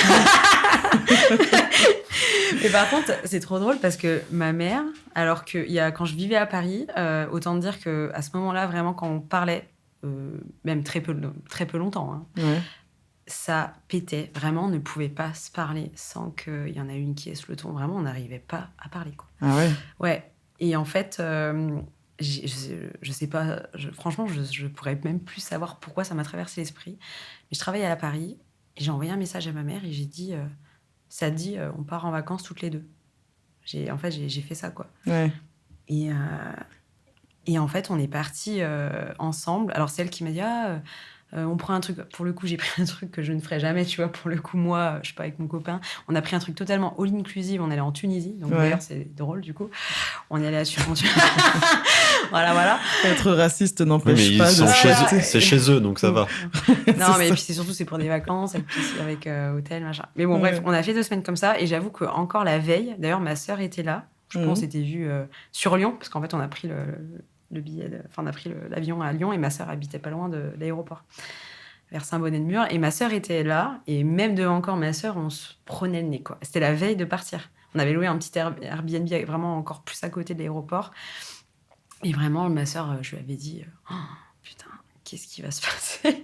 On est encore la veille à pas savoir communiquer, mais laisse tomber, merci. Ouais. Et je pense, ma mère, franchement, se disait la même chose. Et en fait, on a passé 2 bonnes semaines. Trop bien. Mais je pense que, après, on n'a pas parlé de sujet. Le fait de changer de contexte, d'appuyer sur pause. Et en fait, c'est vrai que forcément, t'es dans un cadre, tout était inclus. On sortait de notre chambre à 30 mètres, on arrivait dans la mer, en fait. Enfin, vraiment, t'avais les vagues, c'était assez ouf. Zéro charge mentale. Oui, on a fait plein d'activités, on a fait du quad. Enfin, tu vois, puis je l'ai vue aussi, elle, hors son contexte quotidien. On a passé des bonnes vacances. Ouais. Et peut-être qu'après, je sais plus, on a dû mal se reparler après au retour, tu vois, plus tard. Enfin, voilà. Bon, maintenant, ça va mieux, tu vois. Mais c'est vrai que j'avais fait ça. Et étrangement, ça s'est bien passé. Ouais. Bah, c'est cool, tu vois, comme quoi. Il y a de l'espoir. Exactement. Ouais. Mais non, c'est sûr que c'est long, en fait. Je suis désolé, mais ton exemple, c'est avec ta mère avec laquelle tu as des bons rapports, tu vois. Donc, Oui, mais bon, il y a eu des sujets quand même qui étaient un peu compliqués. Oui, je pense que tu as abordé des sujets compliqués, mais de base, oui, bien sûr. T'as quand même une communication avec ta mère ultra stylée. Shout out to mom. mais ouais. Enfin, et en fait, c'est surtout que, vu que moi j'ai une grande fratrie, etc. Enfin, on est 4, quoi. Quand tu pars en vacances, c'est toujours, on est à 3 ou à machin. Enfin, on est en famille complète ou pas, voilà. Et là, c'est vraiment de partir toutes les deux. C'était trop bien, quoi. Donc, ça ouvre. Ça fait la place à des sujets ou des conversations et des moments qui sont différents, on va dire. Donc, moi, je trouve ça hyper bien. Donc, peut-être que tu devrais essayer. Ou même, sans parler de partir en week-end ou en vacances, même faire une activité quelconque, tu vois. une après-midi. Tu vois, commencer petit et puis après... Oui, une après-midi qui serait juste réservée à ça, pas une après-midi qui est en fait un repas de famille, en fait. Voilà. Et... Emmène-les faire, je sais pas moi, un cours de... j'en sais rien, de capoeira avec que des Brésiliens noirs. Avec les hanches cassées de ma mère pour faire clouc-clouc. Parfait. Cours de cuisine marocain avec les mamas. Voilà. Comme ça, tu plantes la petite graine par moment, tu vois. Ouais. Et, après, quand tu disais, vous faites quoi pour tenter de faire changer les choses et tout ça, en fait, qu'est-ce que je fais ? J'hésite jamais à notifier mes parents que je suis avec mon copain, je sais pas, Kamel, machin, et on s'amuse bien. Là, d'accord. Je suis avec ma pote Barbara. Regarde, on est à Lyon, on va en soirée. Ah, t'envoies des photos. Parce que Barbara, bon, avant de voir visuellement que je suis noire. Oui. Et après, elle dit, elle est belle. Parce que je te l'ai dit. Oui, c'est vrai. Oh mon Dieu. Donc, merci. Des petites touches, histoire de rappeler que ce ne sont que des gens normaux. Il ne faut pas avoir peur. Voire exceptionnel. Oui. Alors, qu'est-ce que vous pensez du fait que... Comment dire ? Je pense qu'il y a clairement les médias qui jouent un rôle dans tout ça, tu vois, dans ces idées racistes, homophobes et autres. Mais est-ce que vous pensez que ça peut être antérieur à ça ? Enfin, en l'occurrence, oui, puisque tu disais que depuis l'enfance, tes parents ils sont comme ça et tout. Mais qu'est-ce qui anime ça au départ, quoi ? Enfin, est-ce que vous avez une idée de d'où ça peut venir ? Toi, tu disais ton grand-père, il a fait la guerre et tout. Oui. Je pense que j'ai l'impression que même... Je crois que j'ai déjà dû écouter ou des podcasts ou des témoignages. J'ai l'impression qu'il y a aussi beaucoup cet héritage de... ils ont fait la guerre, donc tu peux pas aimer l'autre personne contre qui tu as fait la guerre. Enfin, je sais pas, j'ai l'impression qu'il y a quelque chose... tu vois, par exemple... il y a eu les tirailleurs sénégalais qui sont venus se battre pour la France, tu vois. Donc, en fait, ils ont fait front ensemble, en théorie, tu vois. Mais malheureusement, comme tu dis, si les Noirs étaient considérés comme des sous-hommes à l'époque, malheureusement, je ne pense pas que, entre guillemets, il y avait plus de tolérance comme aujourd'hui, tu vois. Mon grand-père, faut imaginer, tu vois. Mais après, je suis d'accord que du coup, tu pourrais totalement te dire, bah oui, s'il a eu un compagnon avec qui il a noué des liens, parce que dans la guerre, clairement, voilà. Et je pense que... Après, mon grand-père, je dis ça, mais... c'était un peu pas le seul, mais c'est vraiment celui qui était trop gentil dans la famille. Je l'ai jamais entendu dire du mal, ma grand-mère, c'est vraiment quelqu'un de beaucoup plus pugnace. J'entendais tout le temps gueuler. C'est vraiment la marâtre de la famille, quoi. Gueuler sur mon grand-père, c'est elle qui tirait les rênes de tout, tu vois. Donc en même temps, je te dis ça, mais je pense que c'est vraiment les mentalités, vraiment la vieille France, agricole.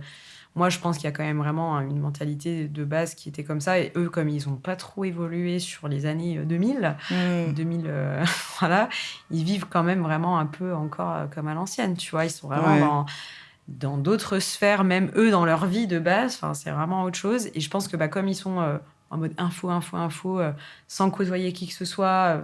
je te dis, moi, je l'ai bien vu. Enfin, je suis sortie avec un Arabe, je voyais même pas où était le sujet. Et eux, ils m'ont fait un sujet... pareil, je crois qu'il y a une de mes cousines, il y a longtemps aussi, qui était sortie avec un gitan, je crois, ou quelque chose comme ça. Et il y avait toujours ce truc de il est gitan. Et s'il y en a une autre qui était avec un médecin, c'est bien, il est prof ou médecin. Non, mais vraiment, on est vraiment dans les... Je te le dis, c'est vraiment les années 50, quoi, le truc. Donc voilà, et puis ma mère, je pense que c'est vraiment son boulot. Je pense que son boulot, elle voit beaucoup de choses et qu'elle attribue ça à ça, alors qu'elle-même, le sait très bien que ça n'existe pas. Oui, je pense que c'est plus une question de déterminisme social que plus ces infos, d'origine ethnique, plus etc. ne pas côtoyer. Enfin, c'est vraiment un tout, tu vois, je pense, qui fait que ma mère, elle en est là. Mais après... Bon. Et toi ? J'ai presque oublié la question. Du coup, de pourquoi les gens pensent comme ça, quoi, selon toi. On n'a pas vraiment d'explication. Il n'y a pas vraiment d'explication. On ne peut pas vraiment savoir, finalement. Il faudrait leur demander presque. Tu vois en mode... Mais bon, ma mère, je pense que j'ai la réponse. Tu vois, je pense qu'en fait, ils sont tellement bousculés dans ce genre de de questions que du coup, ils évitent le sujet où ils vont te dire oui, mais parce que... Enfin, dire un truc qui est complètement alambiqué, qui n'a aucun rapport avec la question de base. Oui. Parce qu'en fait, ils peuvent pas dire clairement, parce qu'en fait, c'est juste que je me déteste et j'ai du mal à faire face à ça, donc je préfère détester quelqu'un d'autre. Parce que pour moi, ça vient de là, en fait. Hein. Tu vois, la haine de l'autre part souvent de la haine de soi-même. Moi, je pense que ça part parce que quand t'es à l'aise avec ce que t'es et tout ça, bah... juste les autres ont le droit d'exister, quoi. Après, tu peux ne pas être d'accord avec certaines choses, tu vois. Par exemple, je sais pas... j'ai pas d'exemple particulier, tu vois, mais... j'ai des potes qui vont être très ouverts d'esprit, mais qui vont me dire « Ouais, l'homosexualité, c'est trop bien. Le transgenrisme, c'est limite. » Tu vois, et pourquoi ? Oui. Voilà, mais... Après, bon, tu peux débattre de ça, etc. Je dis pas que c'est acceptable ou non, mais quand tu as une idée construite, pourquoi pas ? Chacun est libre de penser ce qu'il veut, mais je pense qu'à partir du moment où tu es suffisamment à l'aise avec toi-même, tu es OK pour que tout le monde vive comme il a envie de vivre, hein, tu vois. Après, tu peux te dire « Ouais, ça, c'est n'importe quoi », ou voilà. Mais de là à combattre ou à être autour d'une table et dire « Ouais, eux, machin », ou ci ou ça, vraiment, c'est que tu as du temps à perdre, quoi. Ouais. Moi, je pense que du côté de mon père, c'est pas qu'ils ont pas d'avis, parce que du coup, je vois quand même qu'ils ont... Je pense que voilà, ils votent clairement à droite et tout, mais eux, même dans leur vie, ils expriment rien. Enfin, je veux dire, mon père, elle m'a jamais dit « je t'aime », ils expriment pas leurs sentiments, ça n'existe pas de parler de soi. En fait, depuis, j'ai jamais pu parler de... Mon père, quand j'étais petite, je lui ai toujours dit « mais pourquoi t'habites pas dans ton propre appartement ?» Parce que j'ai jamais eu ma chambre, en fait, chez mon père. Et parce qu'il vivait chez ses parents, ton père, du coup ? Il vit toujours. Ah ouais. Oui, d'accord, j'avais pas compris. Je pensais que c'était sur la même propriété, mais chacun on a un cadre vraiment spécial. Mon oncle, en fait, en gros, toute ma vie, j'ai connu, donc quand j'allais en week-end chez mon père, il y avait mon oncle, mon père, mon grand-père, ma grand-mère, et donc mon père vivait avec son frère aussi, et ils vivent toujours. Mon oncle est à la retraite. Il déjeune, il mange le midi et le soir chez ma grand-mère, et il dort en fait, il était à son compte, il avait un magasin de motoculture qui est rattaché quasi à la maison. C'est comme un gros corps de ferme, vous imaginez. Ouais. Et en fait, il a juste sa chambre il fait 10 pas quand il sort de chez ma grand-mère pour aller dormir dans une espèce de dépendance, quoi, au-dessus de son magasin qu'il a eu depuis toujours. Mais tous les matins, il se lève à 7h30, à 8h, il déjeune chez ma grand-mère. Enfin, il est... Ouais, sa cuisine et tout, c'est là-bas, en fait. Oui. Et personne ne parle de sentiments, de ce qu'on ressent. Ça, c'est ouf. C'est des portes. En fait, vraiment, je te jure, je n'ai vu ça nulle part ailleurs. Parce qu'à la limite, ma mère, c'est des portes de prison un peu, mais là-bas, ça ne parle même pas de sentiments. Ça n'existe pas, les sentiments, en fait. Okay. Tu as l'impression que c'est des personnes... Alors que pourtant, ils sont clairement tout le temps ensemble. Mais tu sais, j'ai été en internat au lycée avec... je l'adorais... cette fille, c'était vraiment une amie, mais elle était aussi fille d'agriculteur. Et tu fallait pas parler de sentiments. Et vraiment, les familles d'agriculteurs, je m'en suis rendu compte en ayant... c'est des gens qui étaient très pudiques, très fermés, qui ne parlaient pas de leurs sentiments, qui s'exprimaient pas. C'était très... On travaille, il y a que ça. Et c'est vrai qu'il y a que ça dans leur vie, en fait. C'est très générationnel aussi, quoi. Oui. Parce que, tu vois, je me revois en train de parler à ma grand-mère paternelle il y a quelques années en arrière. Peut-être 3-4 ans de ça. Et je lui dis, ouais, j'aimerais bien... tu vois, elle était hyper contente que je vienne la voir, machin. Puis à un moment, je lui dis, ouais, j'aimerais bien un jour faire un documentaire ou un podcast. Enfin, j'ai pas dit podcast parce que voilà, mais un documentaire où tu me raconterais un peu ta vie, quoi, parce que c'est ma grand-mère, mais je ne sais pas qui elle est, en fait. Et elle s'est renfermée, mais comme une huître. Genre, fin de conversation, tu vois. Elle s'est mise à regarder dans le vide. J'étais là, mais waouh, qu'est-ce que j'ai dit qu'il fallait pas, tu vois. Et pourtant, j'étais même pas en mode sentiment. J'étais en mode factuel, en fait. T'as grandi où, comment t'es... Tu vas avoir des infos, quoi. Voilà, comment t'en es venu à avoir... Tu lui as pas juste dit un truc et elle a bugué et... dans son cerveau, et là, ça creusait au fond. Là. Non, peut-être parce que justement, en fait, c'est tellement peut-être une phrase qu'elle a jamais entendue de sa life que du coup, elle a déconnecté, quoi. Genre, c'est ça. Parce que déjà, en tant que femme, il y a quelques années en arrière, t'intéressais pas trop à ta life, quoi. Mais en plus vraiment d'avoir une tribune, je viens, je t'enregistre et puis tu me racontes ta vie. Je pense que c'était trop pour elle. Elle pouvait pas me dire non mais quoi. Donc du coup, elle a juste fait voilà, elle s'est renfermée, terminée. Tu vois. Donc je pense qu'il y a aussi de ça. Il y a un truc un peu générationnel.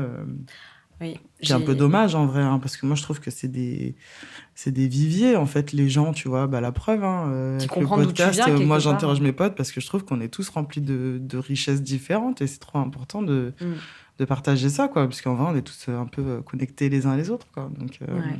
Mais tu vois, dans le même exemple, j'ai offert pour la première fois, parce que elle m'a jamais vraiment offert de cadeau. Enfin, tu vois, c'est pas une grand-mère, encore une fois, hein, elle est pas dans le sentiment, quoi. Ouais. Au contraire, elle a même été... on n'était pas proches du tout, quoi. Ma grand-mère, c'était plus limite, tu fais pas partie de la famille, quoi, elle me disait. Ouais. Mais du coup, là, elle a eu 92 ans et je me suis dit, tiens, je vais quand même faire un truc un peu plus profond. Et en fait, j'ai offert un livre qui s'appelle Raconte-moi ta vie, mamie, un truc comme ça. Putain, j'allais Ah en bah, tu parler. vois. T'allais en parler? Ouais, parce que Mais moi aussi, apparemment- je me suis posé la question Moi, je lui ai dit d'acheter ce clairement, truc. Ouais. raconte-moi ta vie, mamie. Et apparemment, il est super bien, il n'y a d'ailleurs. plus personne. Et non, mais du coup, je lui offre ça. Ouais. Vraiment, je dis, bah tiens, Corentin était là d'ailleurs, elle était en train de déballer. Elle a dit, oh bah moi, tu sais, je sais plus écrire, hein, machin. Elle a acheté le truc comme ça Mais sur non. un fauteuil à côté et ciao. Bah voilà, tu vois. Tu vois, c'est compliqué en fait. C'est là, tu dis, ok. Donc en fait, la seule chose que je pourrais à la limite faire, ce serait moi de me dire, purée, mais j'y vais des jours entiers. Et bon, autant te dire que quand t'es pas proche, c'est quand même pas facile, mais voilà, pourquoi pas, tu vois. En même temps, c'est aussi pour moi que je le fais, c'est aussi, je sais pas, pour qu'elle me raconte sa vie. Il y avait des phrases, t'as des photos à coller, tu vois, t'as des choses à faire. C'est clair. Mais elle se dirait pas non plus, bah, je vais solliciter mon oncle qui vit avec elle, mon père qui vit avec elle, qui pourrait faire un peu ils écrivent, tu vois, ce qu'elle raconte. Non, et je pense que si je veux vraiment avoir une réponse à ça et un livre rempli, c'est à moi de le faire, quoi. Ouais. Et encore. Et je pense qu'il faut que tu viennes avec des questions bien précises, Ah quoi. oui. Pas juste raconte-moi ta vie, parce qu'en l'occurrence, Non, t'as vu. mais en fait, t'as des questions dans le Ah, bouquin ok, tout voilà. le long qui te Exactement, permettent de c'est répondre orienté, quoi. avec comme une photo de Genre, quand t'es né t'avais où, machin. Ouais. Ok. Et en fait, mais même si moi, je prenais le pli de me dire, vas-y, je me mets une semaine là-dessus, elle me dirait, tu sais, ma grand-mère, elle fait encore à bouffer pour tout le monde. Elle est dans le jardin, elle a 92 ans. Hein.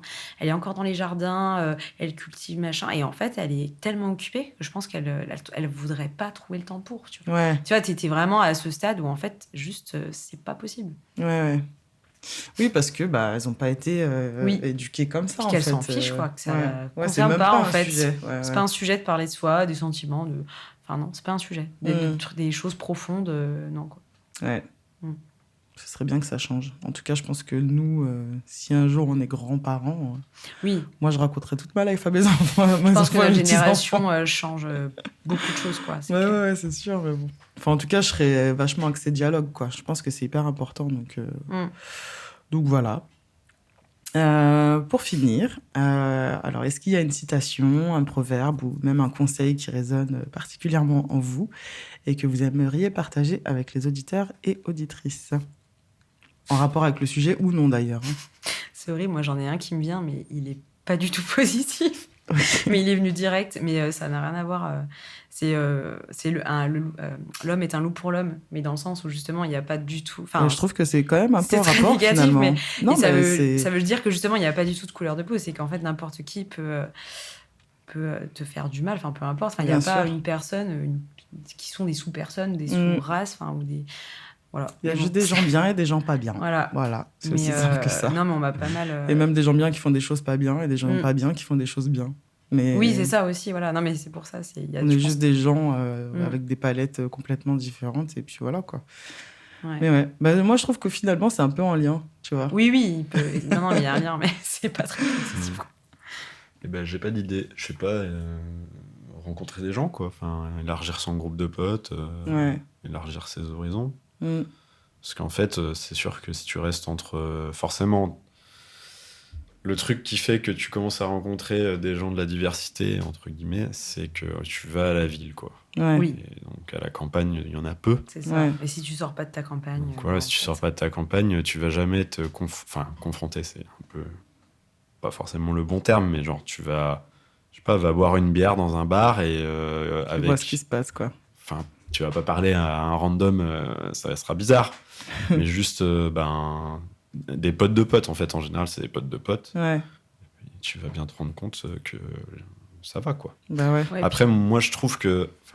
Moi, mon avis, c'est que je sais que je voudrais bien m'intéresser à la vie d'un banlieusard, mais pas d'un banlieusard comme toi, puisque c'est pas avec toi que je pense j'aurais des problématiques de dialogue. Ouais. Moi, c'est les mecs de cité. Ouais. Genre là, ça sera toujours impossible pour moi. Je veux bien savoir, mais leur vie, ça me dépasse, quoi. Genre, ouais. Bah après, encore une fois, il y a mec de cité et mec de cité. Parce que, tu vois, par exemple, Fervio, il a pu grandir dans une cité. Oui. Mais Fervio ne ressemble pas à un mec de cité. Mais je vois ce que tu veux dire. Après, ça peut... mec de cité, encore une fois, dans l'imaginaire collectif français. Bien évidemment. Mais tu veux dire un mec qui, je sais pas, a tenu le mur en bas, a fait des choses pas très légales et tout ça. Bah, après, ça peut se trouver. Hein. On va se renseigner. Bah ouais. Bah après, tu peux avoir des reportages sur le sujet avec des mecs qui ont tenu le mur et du coup, c'est intéressant. Mais c'est tourné dans un reportage, donc c'est pas vraiment toi qui parles à la personne. Donc, tu peux pas avoir une forme d'empathie forte parce que je l'ai rencontré moi-même. C'est un mec normal. Mais ceci dit, dans ma famille, d'ailleurs, je viens de penser à ça, j'ai quand même un cousin avec qui j'ai vécu quand j'avais 16 ans, chez ma tante, bref, qui a vécu, lui, en cité, chez moi, du coup, à Langres. En fait, il faut se dire qu'aujourd'hui, c'est quelqu'un qui fait des super mauvaises choses, qui a vécu avec sa mère, donc qui est ma tante, mais avec qui j'ai pas du tout de lien. Mais elle a traîné avec des sales types, elle-même alcoolique, enfin bref. Je passe les détails, mais vraiment enfance de merde. Lui a été placé en foyer. Mon cousin a été placé en foyer. Et en fait, il a été sorti par ma tante et mon oncle de foyer. Mais effectivement, il n'a pas eu des super fréquentations. Je parle pas de race, enfin je veux dire c'était des blancs pas que des blancs, comme il y avait de tout, je pense. On y revient en fait, pour moi c'est plus une question de déterminisme social, à savoir d'être parqué dans les cités, d'avoir zéro subvention, d'être laissé à l'abandon. Et puis il a reproduit aussi ce qu'il a vécu chez sa mère, il s'est fait je crois même taper, c'est pas ça, par sa propre mère. Sa mère a été avec des mecs qui ont sûrement fait de la tôle, et en fait il voulait absolument pas reproduire ça. Et quand j'ai vécu avec lui, c'était quelqu'un de ma tante et mon oncle on dit viens, tu vas travailler dans cette usine là, enfin en fait ils l'ont sorti de la merde, on va dire.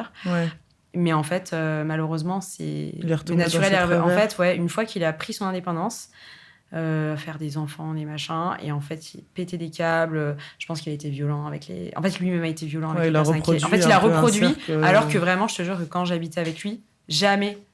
pareil, alcoolisme. Et en fait, mais c'est parce que dans notre propre famille, il y a ça en fait. Et il est, il a reproduit le cycle en fait. Mais parce que conditionnement. Et parce que c'est ce qu'il a vécu. Et c'est soit tu fais tout l'inverse, soit tu le reproduis de toute façon. Exactement. Souvent, après, c'est une question de personne, de à quel point t'es fort justement pour t'émanciper de ce que t'as pu vivre, etc. ou pas en fait. Et donc, tu vois, pour... Et les mecs ce que je veux dire, c'est que du coup, les mecs de cité, comme on se leur présente en mode drogue, enfin vraiment le cas extrême. On pense que c'est forcément des gens racisés, alors que pas du tout. Et en fait, non, je pense que moi, j'ai l'exemple concret de quelqu'un qui a même été sorti clairement de ça, qui a pourtant été en foyer. Enfin, je pense qu'il a, il a vécu, quoi, tu vois, des choses. Il a eu tous les outils pour... En tout cas, il a eu tous les outils quand même à un moment donné, mais... son conditionnement a fait, et je pense que des fois tu peux presque même pas échapper à ça. C'est un truc de fou, mais ou en tout cas il faudrait qu'il y ait beaucoup plus d'encadrement, beaucoup plus de... bien sûr. Lui c'est quand il a été encadré que ça a marché. C'est pas l'État qui va investir là-dedans. Mais c'est pas l'État qui va faire ça. Voilà, c'est comme je crois que le taux de récidive, je connais pas du tout le taux de récidive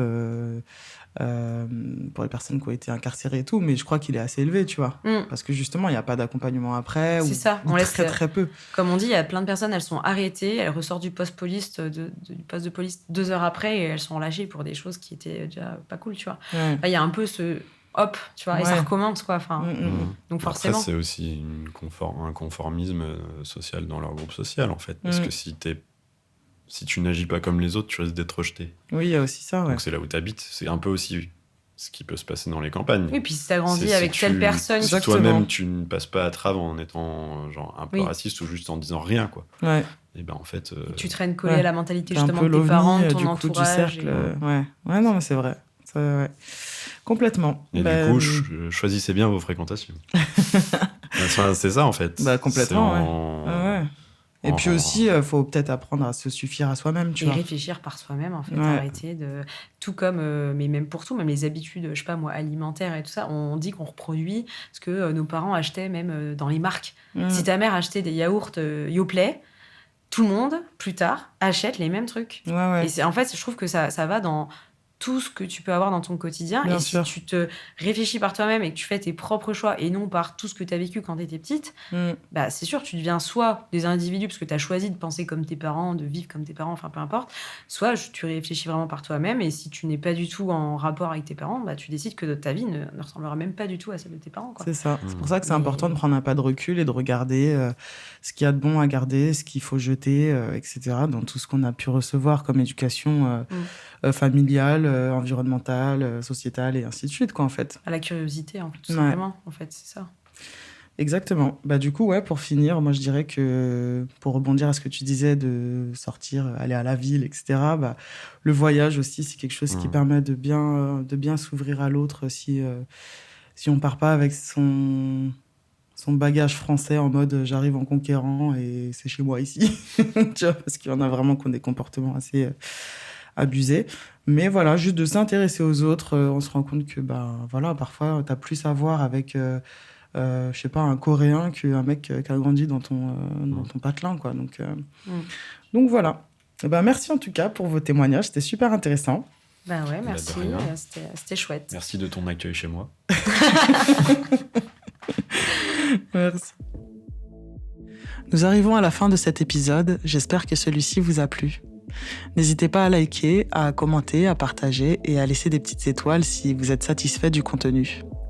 Vous pouvez également vous abonner aux réseaux sociaux du podcast disponibles en description.